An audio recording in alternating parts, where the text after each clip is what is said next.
কারণ মত থেকে মাপ নাই। আল্লাহ বলেন আমা খালাকতুল জিন্না ওয়াল ইনসা ইল্লা লিয়াবুদুন। আল্লাহ বললেন হে মানব, হে জিন, হে মানব, তোমাদের সৃষ্টি করেছি একমাত্র ইবাদত করার জন্য। কিসের জন্য জোরে বলেন? ইবাদত করার জন্য। বান্দারে তোমাদের জন্য সুন্দর একটা দুনিয়াতে আমি সৃষ্টি করেছি, ওই দুনিয়ার মধ্যে চলে যাও, আমার ইবাদত করো।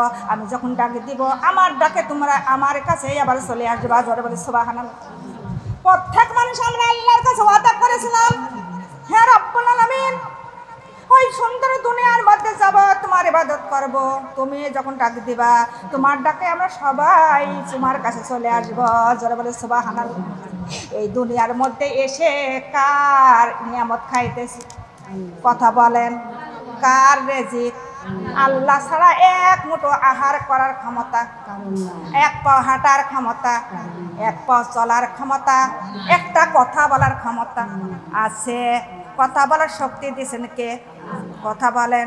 হাঁটার শক্তি, আমাদের চোখের দৃষ্টি, সব কিছু আল্লাহ দিয়েছে, সেই আল্লাহর আমরা কেমন করে ভুলে যাই? আল্লাহ ছাড়া এক পাও যার হাঁটার ক্ষমতা নাই। দুনিয়ার মাবুন গো, যখন আমরা দুনিয়ার মধ্যে এসেছিলাম, শুধু কান্না ছাড়া কিছুই ছিল? জোরে বলেন। কান্না ছাড়া কোনো কথা বলার ক্ষমতা, হাঁটার ক্ষমতা, চলার ক্ষমতা, একজনের ডাকার ক্ষমতা ছিল না। আমার আল্লাহ সব কিছু আমাদের মধ্যে দিয়ে দিয়েছেন। জোরে বলে সুবহানাল্লাহ। হে দুনিয়ার আপন গাপ, একে একে 5, 7 বছর, 10 বছর বয়স যখন হয়ে যায়, 12 বছর বয়স হয়ে যায়, তখন আল্লাহ আস্তে আস্তে তার শক্তি বৃদ্ধি করতে থাকে।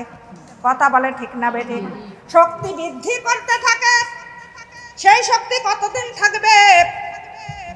20, 25, 30 বছরের ওই কোলে আবার শক্তি কেমরে কেমরে, কথা বলেন, আবার শক্তিহীন হয়ে যাচ্ছে। কেমরে কেমরে শক্তি কমে যায়। কথা বলেন ঠিক কি বেঠিক? শক্তি 12 বছরের মধ্যে, যত 12 বছর বয়সের মধ্যে শক্তি কেমরে কেমরে আল্লাহ বৃদ্ধি করেছেন। আবার 30 বছরের ওই কোলের দিকেই আবার শক্তি কমানো শুরু করেছেন। কে? তার নাম কি? কথা বলেন। তার নাম আল্লাহ। কিন্তু তখন এই শক্তি নিয়ে আমরা কত জোর বাড়াই করে কিনা? জোরে বলেন। এই শক্তি নিয়ে আমরা কত জমিদারি, কত বাহাদুরি করতেছি, এবং কি এই শক্তি নিয়ে আমরা এমনকি একজনের কত ধমক দিয়েছি এবং মারপিট করতেছি এক শক্তির জোরে। কিসের জোরে? কথা বলেন। শক্তির জোরে। সেই শক্তি আবার আল্লাহ কেড়ে নিতে পারে কিনা? জোরে বলেন। পারে কিনা? আল্লাহর ক্ষমতা আছে কিনা? আল্লাহ বলেন আল্লাহ বলেন ওয়াল্লাহু আলা কুল্লি শাইইন কদির। আল্লাহ বলেন সারা জাহানের উপরে আল্লাহ হলেন পূর্ণ ক্ষমতাবান এবং শক্তিবান। আল্লাহর মতো শক্তি কারণ আছে? আল্লাহর মতো জ্ঞানী গুণী কারণ নাই। আল্লাহ যা দেখেন আমরা তা, আল্লাহ যা শোনে আমরা তা শুনি না। আল্লাহ যা ক্ষমতা আছে, মানুষের তার কোনো ক্ষমতা নাই। নবী রাসূলগণেরও ক্ষমতা ছিলেন না। আল্লাহ যা ক্ষমতা আছে সেই আল্লাহর আমরা কেন মানি না? আল্লাহর হাতে আমাদের ধরা দোয়াই লাগবে। কারোর মাপ আছে? কথা বলেন। আল্লাহ তাআলা মওতকে মওতকে আল্লাহ নির্ধারিত করে আল্লাহ পাঠাইছেন দুনিয়ার মাবুনকে। একদিন আজরাইলকে আল্লাহ ডাক দিলেন। আজরাইলকে ডাক দিয়ে বলতেছেন, হে আজরাইল, তোমার তো একটা আমি দায়িত্ব দিয়েছিলাম।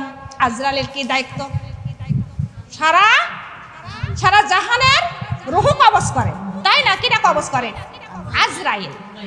আজরাইলকে ডাক দিলেন, হে আজরাইল, তোমার একটা দায়িত্ব দিয়েছিলাম যে সারা জাহানের মানব এবং জীব জানোয়ারের রূহ তুমি কবজ করো। কিন্তু আমার মানব জাতের মধ্যে রূহ কবজ করো যখন, তখন কি তোমার একটু কারো উপরও কি মায়া লাগে নাই? কিরা জিজ্ঞাসা করতেছেন আল্লাহ। আজরাইল আলাইহিস সালাম বললেন, হে রব্বুল আলামিন, কিন্তু সারা জাহানের মধ্যে যত মানব জাতি আমি রূহ সৃষ্টি করেছি, কিন্তু কারোর উপরে এত মায়া লাগে নাই। কিন্তু 2টা ব্যক্তির জন্য আমার মায়া লেগেছিল। জোরে বলে সুবহানাল্লাহ। আল্লাহ বললেন, হে আজরাইল, কার জন্য তোমার এত মায়া লেগেছিল? তখন আজরাইল বলতেছেন, হে রব্বুল আলামিন, একদিন আপনি আমার হুকুম দিলেন একটা মহিলার রূহ কবজ করার জন্য। আমি রূহ কবজ করতে চলে গেলাম। তখন ওই মহিলাটা গর্ভবতী ছিল। কি ছিল জোরে বলেন? গর্ভবতী। কিন্তু যখন আমি চলে গেলাম দেখলাম একটা জাহাজের মধ্যে, কিন্তু তিনি পারাপার হচ্ছে, নদী পারাপার হচ্ছে। এমন সময় ঝড় তুফানের মালিককে, কথা বলেন, ঝড় তুফানের মালিক আল্লাহ। এমন সময় ঝড় তুফান উঠে গেল, নৌকাটা হেলতেছে দলতেছে। মহিলাটা তখন পেটের বেদনা শুরু। যখন পেটের বেদনা শুরু হলো, আল্লাহ তাআলা তখন ওর হুকুম করে দিল, তার জানটা কবজ করো, রূহটা কবজ করে নিয়ে এসো। কার হুকুম? আল্লাহর হুকুম। তখনই ওই মহিলাটা ওই বেদনার জ্বালায় ছটবট করে কিনা, এমন ছটবট করতেছে। এমন সময় আল্লাহর আদেশ চলে এলো, আল্লাহর হুকুম। এমন সময় ওই মহিলাটা প্রসব করলেন একটা ফুটফুটে একটা পুত্র সন্তান। এমন সময় তার রূহটা কবজ করে নিলেন কে? কথা বলেন। আজরাইল রূহটা যখন কবজ করতেছিলেন, আজরাইলের তখন ভীষণ মায়া লেগেছিল। আল্লাহ যখন বলতেছে, হে আজরাইল, তোমার কেন মায়া লেগেছিল? আজরাইল বলতেছে, রব্বুল আলামিন, যখন ওই মহিলাটা রূহ আমি কবজ করলাম, এত মায়া লেগেছিল, কেননা এত ঝড় তুফানের মধ্যে তিনি একটা ফুটফুটে একটা পুত্র সন্তান জন্ম দিলেন, কিন্তু তার মুখও তার দেখতে পারলেন না, সন্তানও তার মার মুখ দেখলেন না।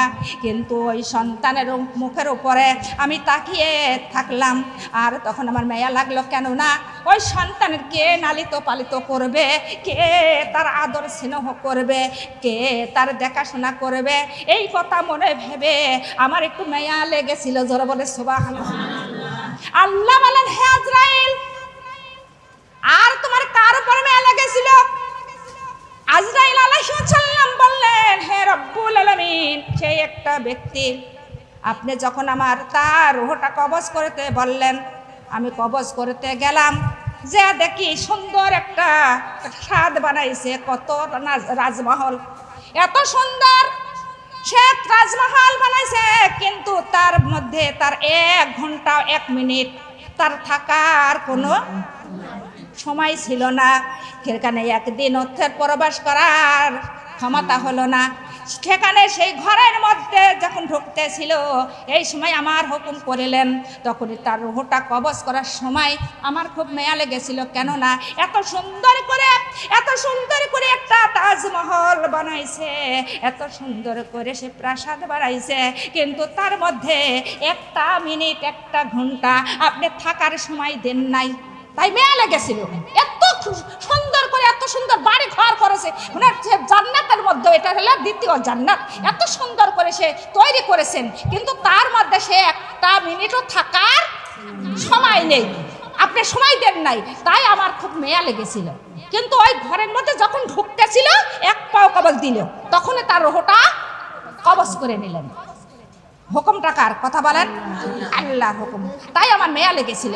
তখন আল্লাহ তাআলা বললেন, হে আজরাইল, শুনে নাও, ওরে যে মহিলাটার তুমি রূহ কবজ করেছিলে, মেয়া লেগেছিল, যে ফুটফুটে সে সন্তান, সে পুত্র সন্তান, সেই সন্তানের দায়িত্ব ছিলাম আমি। কিরা? কথা বলেন, আল্লাহ। আল্লাহ তার সমস্ত দায়িত্ব নিয়ে নিয়েছেন। আল্লাহ তাআলা যার মা মারা যায়, বাবা মারা যায়, তার কিন্তু আল্লাহই দেখে। কিরা দেখে? আল্লাহ ছাড়া কারো ক্ষমতা আছে? হ্যাঁ, একটা সন্তানের মা মারা যাবে, এমনকি তার চাইতে আবার ভালো আদরে মানুষ হয়, সে আদর দেওয়ার মালিক কে? কথা বলেন, সেনা আদর মালিক কে? সে মা বাবা চাইতে আদরে মানুষ হয় কিনা? কথা বলেন, সে আদরের মালিক কে? আল্লাহ। হ্যাঁ, দুনিয়ার মামুন আল্লাহ বললেন, হে আজরাইল, তার আমি স্নেহ আদর দিয়ে মানুষ করেছি, কিন্তু তার আদর করে স্নেহ করে আমি কত করে তার আমি বড় করেছি, ক্ষমতা দিয়েছি, শিক্ষা দিয়েছি। কে দিয়েছে? আমাদের শিক্ষা কে দেয়? আল্লাহ বলতেছেন, আমি শিক্ষা দিয়েছি, আমি বড় করেছি, ক্ষমতা দিয়েছি, এমনকি আমি তার বাদশাহী দান করেছি। জোরে বলি সুবহানাল্লাহ। সেই সন্তানটাই ছিল তার মার, সেই সন্তানকে আমি বাদশাহে দান করেছিলাম। যার আবার দ্বিতীয়বার তুমি যে রূহটা কবজ করেছিলে সেই ছিল সেই সুন্দর সেই পুত্র, তার নাম ছিল সাদ্দান বাদশাহ। জোরে বলি সুবহানাল্লাহ। মালিককে কথা বলেন, আমি রব্বুল আলামিন। যখন ওর বাদশাহী দান করলাম, ওর কোনো তার কমতি রাখি নাই, আমি সমস্ত কিছু দিয়ে মন প্রাণ ভরে দিছি। এত সুন্দর করে তিনি প্রাসাদ বানাইলেন, এমন সুন্দর করে তিনি তাজমহল এমন সুন্দর করে বানাইলে, বেহেশতের মতোই, একটা জান্নাতের মতো। কেটা বানাইলো? ক্ষমতা দিছিলেন কে? কথা বলেন। আল্লাহ ক্ষমতা দিছিলেন একটা জান্নাতের মতো। তিনি দ্বিতীয় জান্নাত বানাইলেন নিজের ক্ষমতায়। ও বলে আমি নিজের ক্ষমতায় বানাইছি, কিন্তু আল্লাহ ক্ষমতা ছাড়া পারে? আল্লাহর ক্ষমতা ছাড়া হয় না। কিন্তু তিনি ভারত ওই সাদ্দান বাদশাহ বলেছিলেন, সাদ্দাক বাদশাহ বলেছিলেন আমি নিজের ক্ষমতায় বানাইছি, এখানে থাকবো চিরস্থায়ী সুখী। জোরে বলে নাউজুবিল্লাহ। আল্লাহ বলেন হে সাদ্দান, এ সাদ্দাক বাদশাহ, কিন্তু আমি রব্বুল আলামিন দেখো কি করি। ওখানে তুমি সারা জীবন কেন, একদিনও থাকার ক্ষমতা তোমার নাই। কিন্তু আল্লাহ হলেন কুল্লু নাফসি যায়কাতুল মাউত। আল্লাহ বলেন যার জীবন দিছি মওত আছে। আমি তোমার ওই পেশাদে ওই তোমার ওই জান্নাতের মধ্যে আমি তোমার 1 মিনিটও থাকতে দেব না। রব্বুল আলামিন যখনই উনি এক পা ওই জান্নাতের মধ্যে দিলেন, আর এক পা বাইরে ছিলেন, রব্বুল আলামিনের হুকুম হয়ে গেল, হে আজরাইল চলে যাও, ওর রূহটা কবজ করো। সঙ্গে সঙ্গে আজরাইল আলাইহিস সালাম সাদ্দাকের রূহটা কবজ করে নিলেন। জোরে বলে সুবহানাল্লাহ। পারে কি পারে না? কথা বলেন। আল্লাহ সবই পারে, কিন্তু আল্লাহর উপরে সব সময় ভরসা রাখতে হবে। আল্লাহ তাআলা ছাড়া আমাদের কোনো ক্ষমতা নাই। লা ইলাহা কালিমা, লা ইলাহা কালিমা, লা ইলাহা আল্লাহ সুবহানাল্লাহ আলহামদুলিল্লাহ লা ইলাহা ইল্লাল্লাহ সুবহানাল্লাহ আলহামদুলিল্লাহ লা ইলাহা ইল্লাল্লাহ কালিমা লা ইলাহা ইল্লাল্লাহ হায়াতের মালিক সে আল্লাহ, হায়াতের মালিক আমার মওতের মালিক সে আল্লাহ, আমার মওতের মালিক সে আল্লাহ। লা ইলাহা ইল্লাল্লাহ কালিমা লা ইলাহা আল্লাহ, লা ইলাহা আল্লাহ আকাশের মালিক আল্লাহ, আমার আকাশের মালিক যে আল্লাহ, জমিনের মালিক সে আল্লাহ, জমিনের মালিক সে আল্লাহ। লা ইলাহা ইল্লাল্লাহ কালিমা লা ইলাহা ইল্লাল্লাহ লা ইলাহা বাড়ির মালিক যে আল্লাহ, আমার বাড়ির মালিক আল্লাহ, আমার ঘরের মালিক সে আল্লাহ, আমার ঘরের মালিক সে আল্লাহ। লা ইলাহা কালিমা লা ইলাহা আল্লাহ জান্নাতের মালিক যে আল্লাহ, জান্নাতের মালিক যে আল্লাহ, দোজখের মালিক সে আল্লাহ, দোজখের মালিক সে আল্লাহ। লা ইলাহা আল্লাহ কালিমা লা ইলাহা আল্লাহ কালিমা লা ইলাহা ইল্লাল্লাহু মুহাম্মাদুর রাসূলুল্লাহ সাল্লাল্লাহু আলাইহি ওয়াসাল্লাম। আলহামদুলিল্লাহ। কিন্তু আমরা এক পাও এখান থেকে আগানোর ক্ষমতা আল্লাহ ছাড়া আছে? কথা বলেন। আল্লাহ বলেন, আল্লাহ বলতেছেন, হে বান্দারা, যে ক্ষমতা তোমাদের নাই, আচ্ছা এই ক্ষমতা নিয়ে কেন এত বড়াই করো, এত জমিদারি করো, এত লাটালাটি করো? কেন না আমার শক্তি ছাড়া তোমাদের এক পাও হাঁটার ক্ষমতা, চলার ক্ষমতা, কথা বলার ক্ষমতা নাই। ও বান্দারা, তোমরা কেন এত বড়াই করো? আল্লাহ বলেন, লিল্লাযী খালাকাল মাউতা ওয়াল হায়াতা লিয়াবলুয়াকুম আহসানু আমালান ওয়া হুয়াল গফুরুর রহিম। আল্লাহ বলেন, বান্দারে, হায়াত আর মউত দিয়ে তোমাদের সৃষ্টি করেছি, পরীক্ষা নিব, তাই আমি দুনিয়ার মধ্যে পাঠাইছি। হে বান্দা, কিসের পরীক্ষায় আমার আল্লাহ নিবে? আমার আল্লাহ আমাদের কর্মের পরীক্ষা নিবে। কিরা কিরা কি কর্ম করেছো, সেই কর্মের পরীক্ষা আমার আল্লাহ নেওয়ার জন্য প্রস্তুত হয়ে আছে। ও দুনিয়ার মাবুনগ, দুনিয়ার মধ্যে যে কর্ম করবেন সেই কর্মের প্রতিফল আপনিই ভোগ করবেন। কথা বলেন ঠিক না বেঠে? দুনিয়ার মাবুন আল্লাহ বলেন, ইহদিনাস সিরাতাল মুস্তাকিম। আল্লাহ বলেন, বান্দারে, তোমরা সঠিক পথে চলো, সঠিক পথটা ধরো, আর সঠিক পথটাই তোমাদের জন্য মঙ্গল। কেননা সঠিক পথে সবাই চলতে পারে না, পারে। সঠিক পথে চলে শুধু এক মুমিন ও মুমিনাতা। দুনিয়ার মাবুনগ, সঠিক পথটা আল কোরআনের পথ। জোরে বলে সুবহানাল্লাহ। কিসের পথ? জোরে বলেন। আল কোরআনের পথ। কোরআনের পক্ষে যারা চলে, কোরআনের অনুযায়ী যারা চলে, তাদের কোনো দুঃখ কষ্ট নাই, তাদের কোনো ভয় ভীত নাই। আছে? জোরে বলেন। তাদের কোনো ভয় ভীত। যারা কোরআনের পক্ষে চলে তারা কোনোদিন মিথ্যা কথা বলে। যারা কোরআনের পক্ষে চলে তারা কোনোদিন ছগলখড়ি করতে পারে, কোনো মানুষের কষ্ট দিতে, ধোঁকা দিতে, জোরে কথা বলেন, পারে। কোরআন হলো একটা সত্য। আল্লাহ বলেন, আলিফ লাম মিম যালিকাল কিতাবু লা রাইবা ফীহি হুদাল লিল মুত্তাকিন। আল্লাহ বলেন, এই কোরআনের মধ্যে কোনো সন্দেহ আছে? জোরে বলেন। এই আয়াতের মধ্যে কোনো ভুল, কোরআনের মধ্যে কোনো ভেজাল আছে? নাই।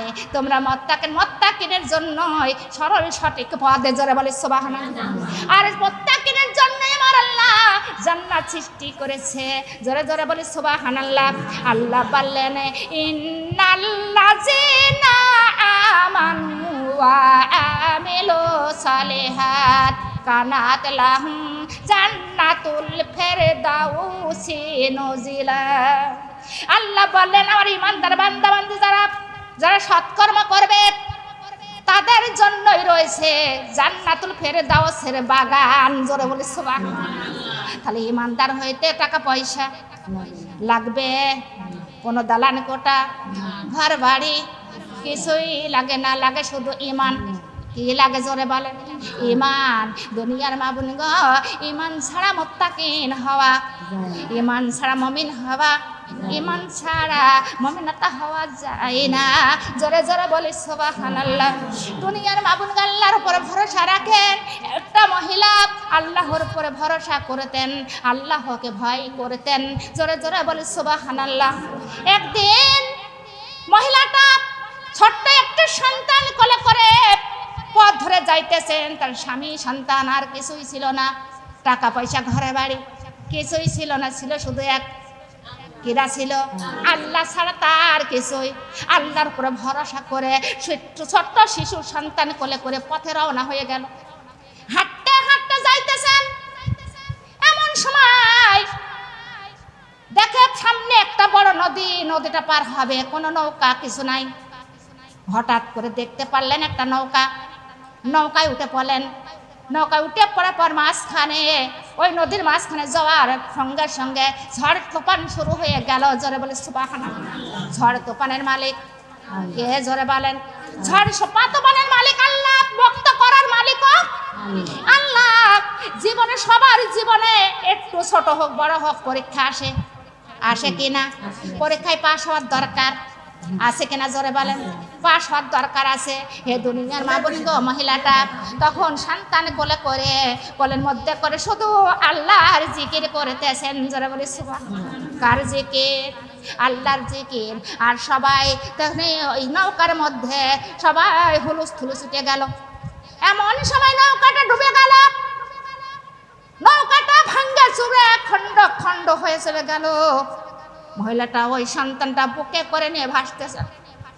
এমন সময় দেখতে পারলে একটা ওই নৌকার একটা তক্তার সামনে চলে আসলেন। ওই নৌকার তক্তার উপরে মহিলাটা বসে পড়লেন। বসার পরে আস্তে আস্তে ধীরে ধীরে ওই তক্তাটা নদীর কিনারায় চলে আসলেন। জোরে বলে সুবহানাল্লাহ। নদীর কিনারায় যখন আসলাম, মহিলাটা ওই সন্তান বুকে করে তখন ওই নদীর কিনারে, নদীর পাড়ের কিনারায় নামলেন। নামে তখন পথ চলতেছে, চলতে চলতে দেখে তখন রাত হয়ে গেল। রাতের অন্ধকার, ঝড়ের দিন, ঝড় বৃষ্টি এবং রাতের অন্ধকারে ওই মহিলাটা সন্তান বুকে করে নিয়ে হাঁটতেছেন আল্লাহর উপরে ভরসা করে। কার উপরে? কথা বলেন। আল্লাহর উপরে ভরসা করে চললে কেউ কিছু করতে সাহায্য করে কে? বিপদ থেকে উদ্ধার করে আল্লাহ। সেই আল্লাহর উপরে ভরসা করে চলতে হয়। জোরে জোরে বলি সুবহানাল্লাহ।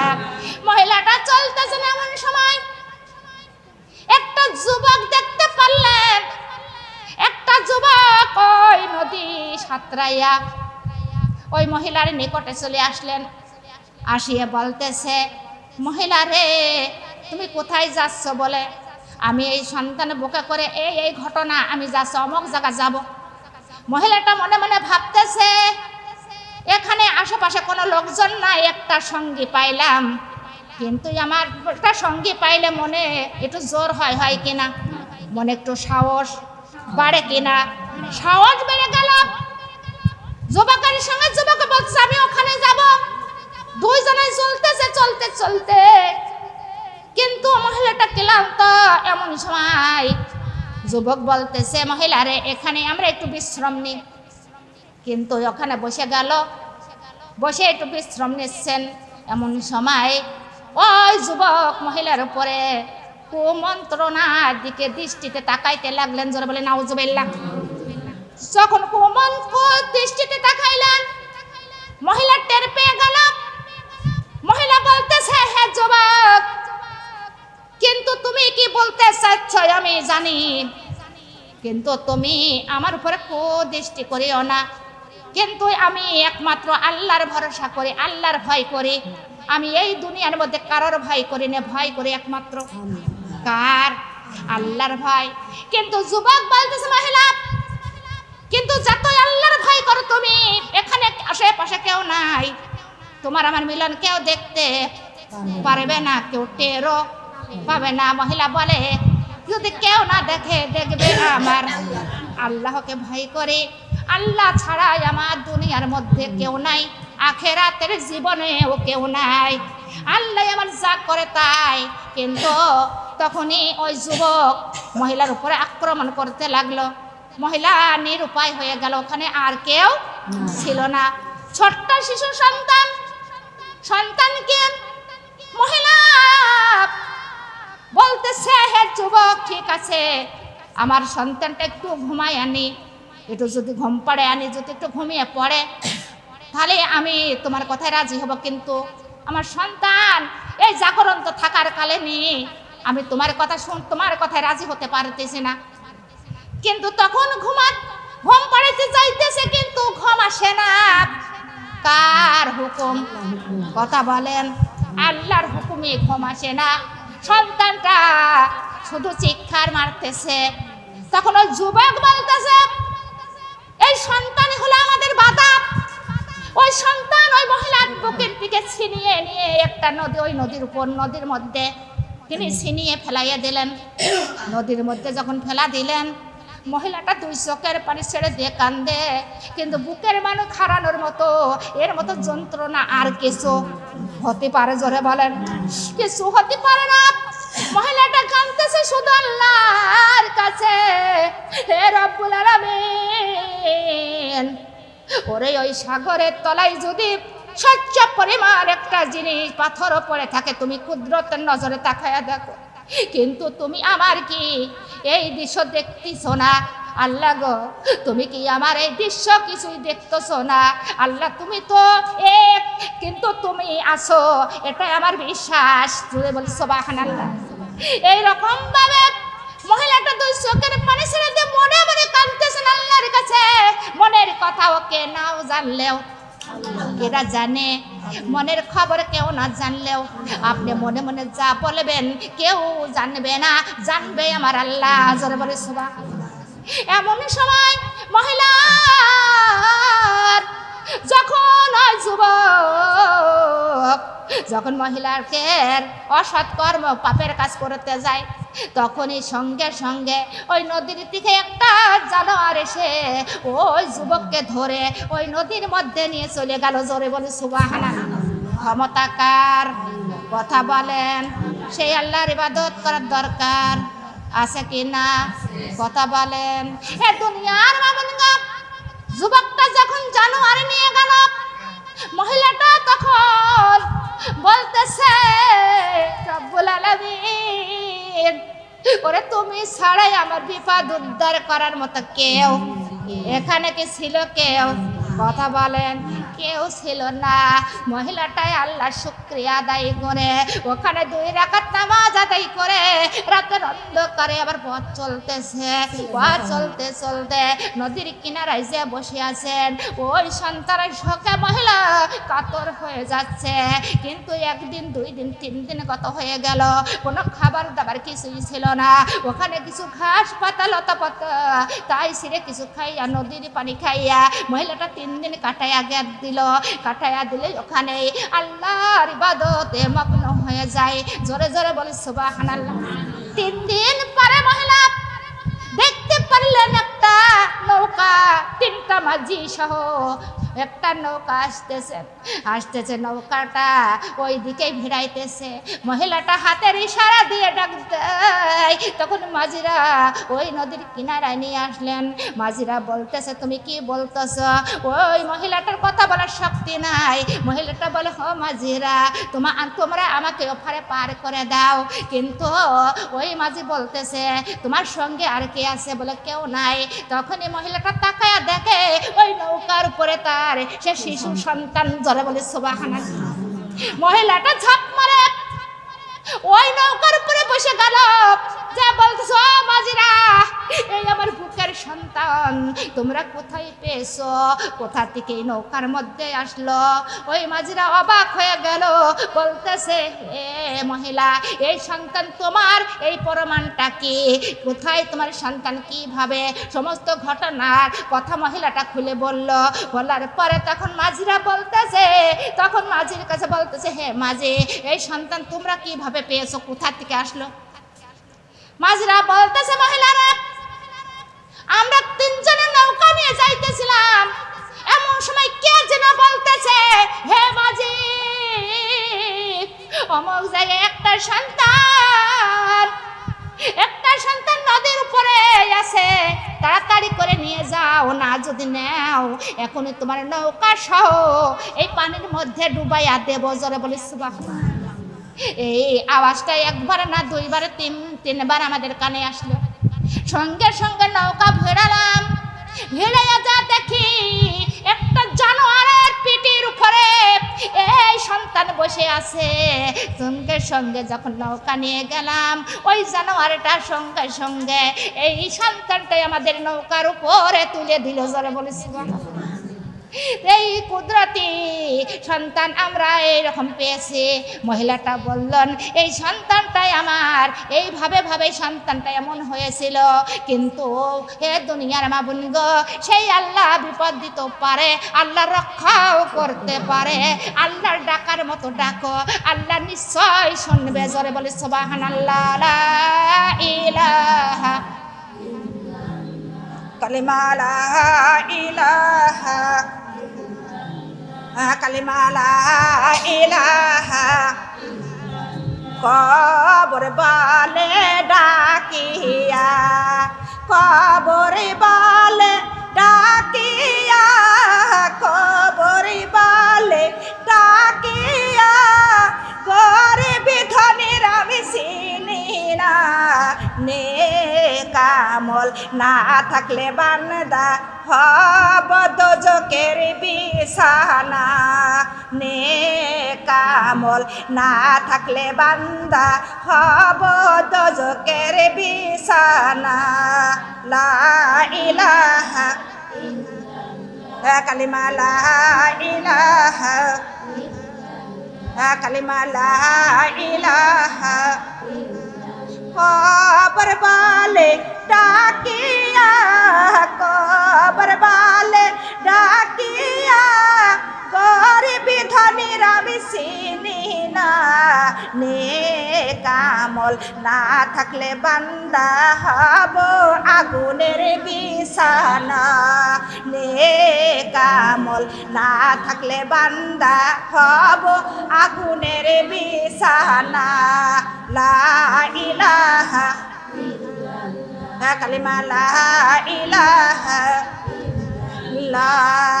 কবর বলে ডাকিয়া, কবর বলে ডাকিয়া, কবর বলে ডাকিয়া, পিতার মাতব্বর চিনি না, নেক আমল না থাকলে বান্দা হব জাহান্নামের বিছানা, নেক আমল না থাকলে বান্দা হব জাহান্নামের বিছানা।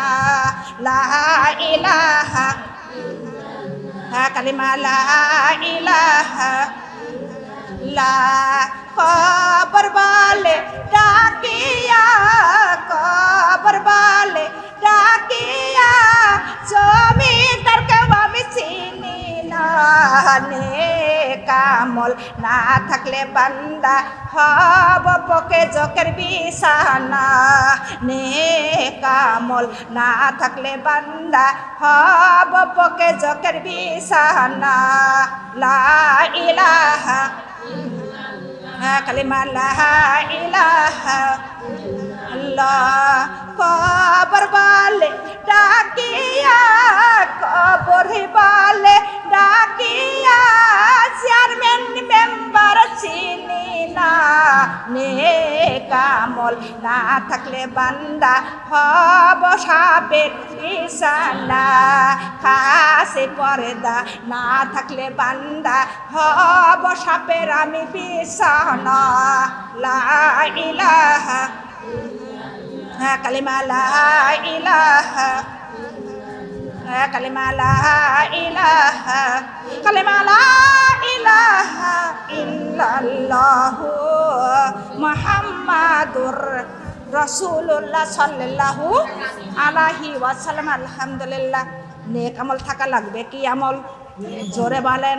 নেক আমল যদি না থাকো ওই কবর হয়ে যাবে সাপের বিছানা, কবর হয়ে যাবে দোজকের বিছানা, জাহান্নামের বিছানা।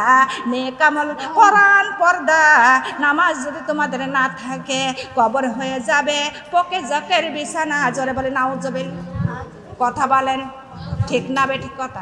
এ দুনিয়ার বাবুন গো, তাই মহিলাটা করতো কার ভয়? কথা বলেন আল্লাহর ভয়, এবং আল্লাহর উপরে ভরসা করতেন। আমার আল্লাহর উপরে যারা ভরসা করে, আল্লাহকে যারা ভয় করে, তাদের আল্লাহ তাআলা কঠিন কঠিন বিপদ থেকেও রক্ষা করে। যারা বলে সুবহানাল্লাহ। আল্লাহর ক্ষমতা আছে কিনা? আল্লাহর ক্ষমতা আছে। সেই আল্লাহর ইবাদত না করে বসে থাকা। আল্লাহ বলেন হাদি খুলু ফি বাদি ওয়াদি খুলি জান্নাত। আল্লাহর ইবাদত করো, আল্লাহ জান্নাত দিবে। ইবাদত করবা না, জান্নাত পাবা না। কথা বলেন ঠিক না বেঠিক? কিন্তু ইবাদত না করলে জান্নাত পাওয়া যায় না। কিন্তু আল্লাহ বলেন ও বান্দা তোমরা আমার ইবাদত করো, নিশ্চয় জান্নাত পাইবা। জোরে বলে সুবহানাল্লাহ। আল্লাহর ইবাদত করব। কার ইবাদত? আল্লাহর ইবাদত। আল্লাহর ইবাদত ছাড়া জান্নাত পাওয়া যাবে না, যাবে না।